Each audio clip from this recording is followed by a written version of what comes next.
नमस्कार, दूरदर्शी दर्पण के न्यूज वीडियो प्लेटफॉर्म में आपका स्वागत है। पूर्व उत्तर प्रदेश के मरीजों को विश्व स्तरीय न्यूरोवेस्कुलर सेवाएं उपलब्ध कराने की दिशा में एक महत्वपूर्ण पहल करते हुए ऑटोमिस हॉस्पिटल गुरुग्राम ने वाराणसी स्थित द न्यूरो सिटी हॉस्पिटल के साथ मिलकर मंथली न्यूरो इंटरवेंशन ओपीडी शुरू करने की घोषणा की है। इस विषय ओपीडी की पहली कड़ी बुधवार 30 जुलाई 2025 को आयोजित की गई, जिसका संचालन देश के जाने माने न्यूरो इंटरवेंशनल विशेषज्ञ डॉक्टर तारिक मतीन ने किया। आपको बता दें, डॉक्टर मतीन ऑटोमिस हॉस्पिटल गुरुग्राम में न्यूरो इंटरवेंशनल सर्जरी विभाग के डायरेक्टर एवं चीफ हैं।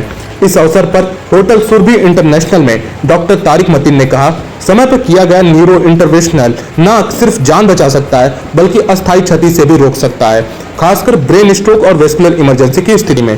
वाराणसी में इस ओपीडी के माध्यम से हमारा प्रयास है उन्नत न्यूरो चिकित्सा सुविधा ज्यादा से ज्यादा मरीजों तक सुलभ हो, विशेषज्ञ परामर्श और समय पर जांच, व्यापक स्तर पर जीवन की गुणवत्ता में सुधार संभव है। धमनियों में तार डाल करके ब्रेन तक या स्पाइन तक जहां भी जो बीमारी हो वहां तक पहुंचते हैं, समुचित उपचार संभव होता है। तो यह एक नई विधा है, काशी क्षेत्र के लिए बिल्कुल नई विधा है। मेट्रो सिटीज में इसकी सुविधाएं बहुत पहले से उपलब्ध है, लेकिन इस दिशा में अभी हमारे क्षेत्र में बहुत प्रगति नहीं हुई है। तो इन चीजों को ध्यान में रखते हुए न्यूरो सिटी हॉस्पिटल ने पूर्वांचल में एक प्रगति की ओर एक कदम बढ़ाया है। इसमें हमारे सहयोगी आर्टिमिस हॉस्पिटल के लिए हम लोग बहुत आभारी हैं कि उन्होंने इस क्षेत्र में हमें सहयोग प्रदान करने की संभावना है। न्यूरो इंटरवेंशन में दो चीजें होती है, एक तो डायग्नोसिस, दूसरा ट्रीटमेंट।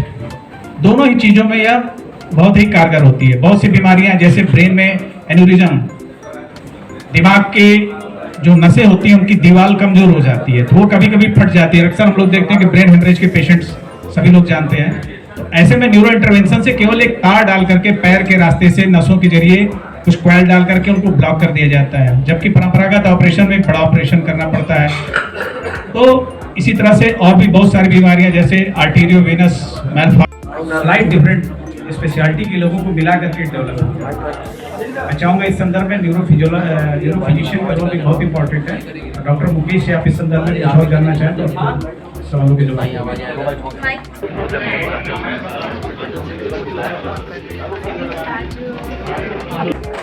ज़्यादा वयोवृद्ध लोग होते हैं जो जिनको कि हार्ट की प्रॉब्लम होती है या और भी दूसरी कंडीशंस होती हैं जिसकी वजह से वो ओपन सर्जरी के लिए फिट नहीं हो पाते। ऐसे मरीज भी इस प्रोसीजर का लाभ उठा सकते हैं, क्योंकि ये एक तरह की मिनिमली इन्वेजिव टेक्नोलॉजी है और देश में ये काफ़ी कम जगहों पे उपलब्ध है। पहले ये अभी तक जो क्लास Tier 1 मेट्रो सिटीज़ होती हैं वहाँ पे उपलब्ध थी। तो हमने न्यूरो सिटी हॉस्पिटल से टाई अप करके इस काम को यहाँ पहुँचाने का भी रहेगा कि इस बारे में लोगों को जागरूक करें, ताकि ज़्यादा से ज़्यादा लोग और ज़्यादा से ज़्यादा इन लोगों से ग्रसित लोग इस टेक्नोलॉजी का फ़ायदा उठाकर जल्दी से जल्दी ठीक और एक अच्छा जीवन व्यतीत कर सकें। नमस्कार सभी और क्षमा लेट आने के लिए। डिपार्टमेंट जो है वर्ड न्यूरो इंटरवेंशन ऐसा, जिसके बारे में समझना थोड़ा सा मुश्किल सा होता है। तो बहुत आसान सी भाषा में हम ये बताते हैं कि हम दिमाग के प्लम्बर हैं, दिमाग के अंदर प्लम्बिंग का जॉब करते हैं। दिमाग की नसें, दिमाग के अंदर जो नालियाँ हैं जो खून की सप्लाई ले जाती हैं, वो अगर लीक कर गई या ब्लॉक हो गई, जिससे स्ट्रोक होता है हेमरेजिक और इस्केमिक। अगर ब्लॉक हो गई तो वो इस्केमिक स्ट्रोक, जिसे हम पक्षाघात, लकवा कहते हैं, और लीक कर गई तो जो हम कॉमन भाषा में ब्रेन हेमरेज कहते हैं। इन दोनों सिचुएशन में न्यूरो इंटरवेंशन का रोल आता है।